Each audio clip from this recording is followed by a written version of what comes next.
अगली खबर की 5 राज्यों के विधानसभा चुनाव में मतदान की प्रक्रिया पूरी हो चुकी है और अब सबको इंतजार है 4 मई को होने वाली काउंटिंग की। लेकिन उसके पहले तमाम सर्वे एजेंसियों के एग्जिट पोल ने देश में राजनीतिक चर्चा का माहौल गर्म कर दिया है। सबसे ज्यादा चर्चा पश्चिम बंगाल की हो रही है, तो एग्जिट पोल के अनुमानों में कौन कहां सरकार बना रहा है और किसकी विदाई होती हुई दिख रही है। सबसे पहले आप रिपोर्ट देखिए, फिर खबर तो समझिए।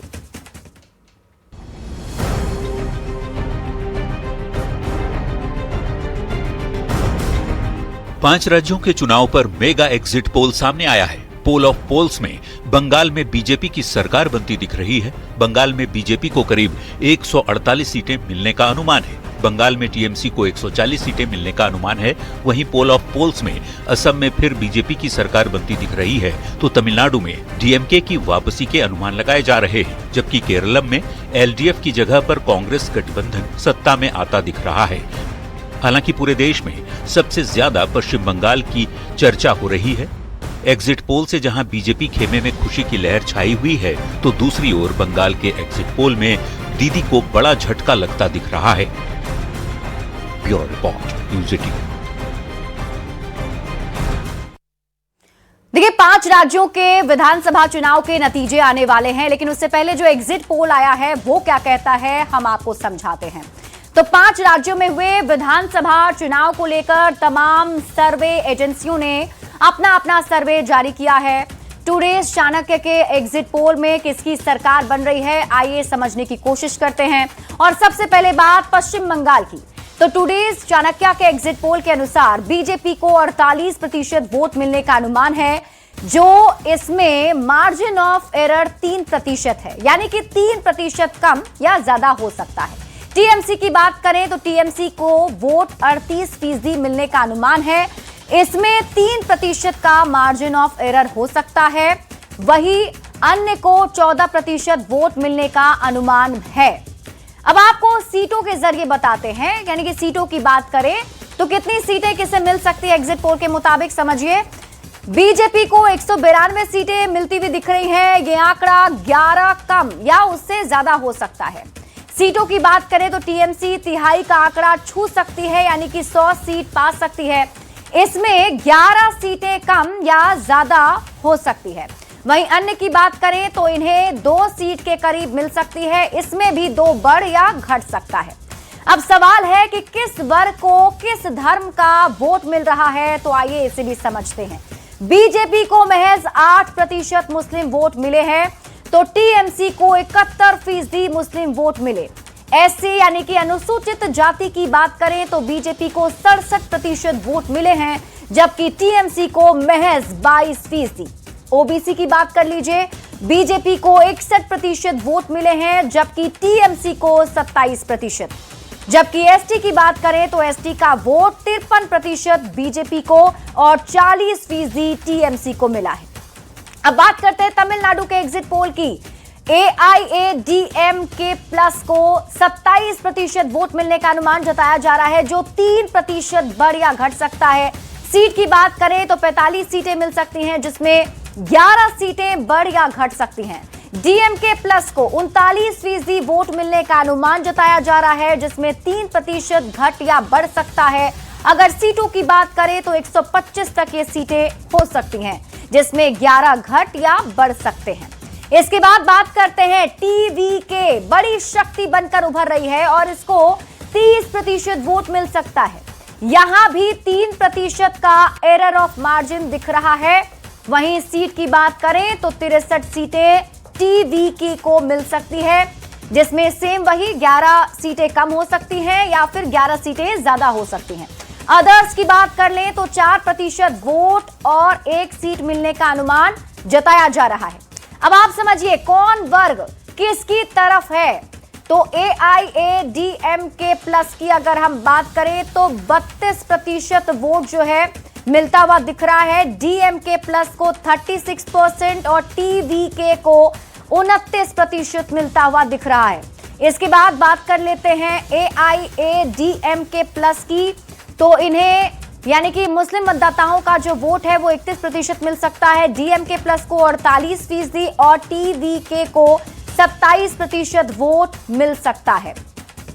इसके बाद बात कर लेते हैं अगले आंकड़े की, यानी एससी वर्ग की। तो एआईएडीएमके प्लस को 19% वोट जो है वो एससी वर्ग का मिल सकता है, डीएमके प्लस को 43% और टीवीके को 34% वोट एससी के मिल सकते हैं। इसके बाद बात कर लेते हैं मुस्लिम वोटर्स की।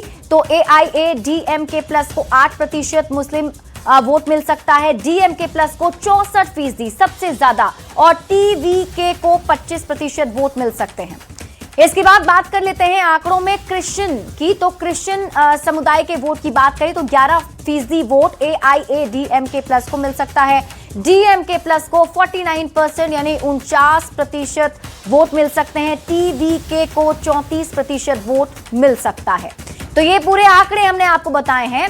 आगे बढ़ते हुए अब बात कर लेते हैं असम चुनाव 2026 की। टुडेज चाणक्य का एग्जिट पोल आखिर क्या कह रहा है, कौन वर्ग किसकी तरफ दिख रहे हैं। तो सबसे पहले बात मुस्लिम वर्ग की कर लेते हैं। बीजेपी को 14% वोट मिल सकता है मुस्लिम वर्ग का, कांग्रेस प्लस को 66% वोट मिल सकता है। इसके बाद बात कर लेते हैं एससी की। तो बीजेपी प्लस को 68% वोट मिल सकता है और कांग्रेस को 27% वोट मिल सकता है एससी समाज का।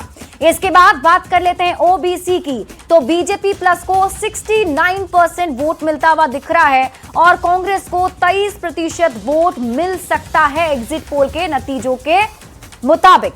अब बात कर लेते हैं एसटी वर्ग की। तो एसटी वर्ग का 63% रुझान जो है वो बीजेपी की तरफ दिख रहा है और 26% रुझान कांग्रेस की तरफ दिखता हुआ नजर आ रहा है। और अब बात कर लेते हैं सीटों के अनुमान की, यानी कि किस पार्टी को कितनी सीटें मिल सकती है, किसकी सरकार बन सकती है। तो अगर हम बात करें टुडेज चाणक्य एग्जिट पोल की, तो बीजेपी प्लस को वोट में 50% वोट मिल सकता है और 102 सीटें मिलने का अनुमान जताया गया है। इसमें 9 सीटें घट सकती हैं या फिर बढ़ सकती हैं। इसके बाद बात कर लेते हैं कांग्रेस प्लस की। तो कांग्रेस प्लस का आंकड़ा क्या कह रहा है, देखिए वोट प्रतिशत की बात करें तो 38% वोट कांग्रेस प्लस को मिल सकता है। इसमें 3% कम भी हो सकता है, बढ़ भी सकता है, ये मार्जिन ऑफ एरर बताया जा रहा है। और 23 सीटें जो हैं वो कांग्रेस प्लस को मिल सकती हैं, इसमें से भी 9 घट सकता है या 9 बढ़ सकता है। अदर्स की बात कर लेते हैं। अदर्स को 12% वोट मिल सकते हैं, जिसमें 3% वोट जो है घट सकता है, बढ़ सकता है और 1 सीट मिलने का अनुमान एग्जिट पोल के मुताबिक बताया जा रहा है। अब देखिए पश्चिम बंगाल 2026 को लेकर वोट वाइब का एग्जिट पोल अगर हम आपको दिखाएं तो फेज 1 की अगर बात कर लेते हैं, क्योंकि 2 फेज में यहां पर चुनाव जो है वो हुए थे। तो फेज 1 की अगर बात करें बीजेपी की सबसे पहले, तो फेज 1 में 88 से 98 सीटें मिलने का अनुमान जताया जा रहा है। फेज 2 में 55 से 65 सीट मिल सकता है, यानी कि कुल मिलाकर अगर देखा जाए तो 143 से 163 सीटें बीजेपी को पश्चिम बंगाल में मिल सकती हैं। टीएमसी प्लस की बात कर लेते हैं। तो टीएमसी प्लस में फेज 1 की बात कर लीजिए, 51 से 61 सीटें जो है वो टीएमसी प्लस को मिल सकती है। फेज 2 में 76 से 86 जो सीट है वो मिल सकती है, यानी ओवरऑल अगर देखा जाए तो 127 से 147 सीटें मिलने का अनुमान जताया जा रहा है एग्जिट पोल के मुताबिक। और इसके बाद कांग्रेस की बात कर लेते हैं। तो कांग्रेस के खाते में जो है 0 से 2 सीटें फेज 1 में और फेज 2 में 1 भी सीट नहीं मिलने का अनुमान जताया जा रहा है, 0 का आंकड़ा है। और इसके बाद जो अदर्स यहां पर हैं उनके लिए भी सेम, फर्स्ट फेज में 0 दिख रहा है और सेकेंड फेज में 1 सीट मिलने का अनुमान जताया जा रहा है। तो ये पूरा आंकड़ा हमने आपको बताया। फिलहाल ये एग्जिट पोल के जो नतीजे हैं वो बताए जा रहे हैं, लेकिन एग्जैक्ट पोल का सभी को इंतजार है। जब 4 मई को नतीजे घोषित होंगे तब पता चलेगा कि आखिर किसे कितना जो है सीट मिल सकता है। अब बात कर लेते हैं पश्चिम बंगाल चुनाव 2026 के एग्जिट पोल की, जिसमें आप वोट प्रतिशत की बात कर लेते हैं। देखिए टीएमसी को 43% वोट मिलने का अनुमान जताया जा रहा है, तो बीजेपी को 44% वोट मिलने का अनुमान जताया जा रहा है। दोनों में मार्जिन ऑफ एरर है कि 3% बढ़ सकता है या 3% घट सकता है। अदर्स को 13% वोट मिलने का अनुमान जताया गया है। लेकिन जैसा कि हमने आपको बताया कि ये एग्जिट पोल के फिलहाल नतीजे बताए जा रहे हैं बीजेपी इससे खुश नजर आ रही है, लेकिन सभी की नजर अब एग्जैक्ट पोल पर है 4 मई को, जब रिजल्ट आएंगे।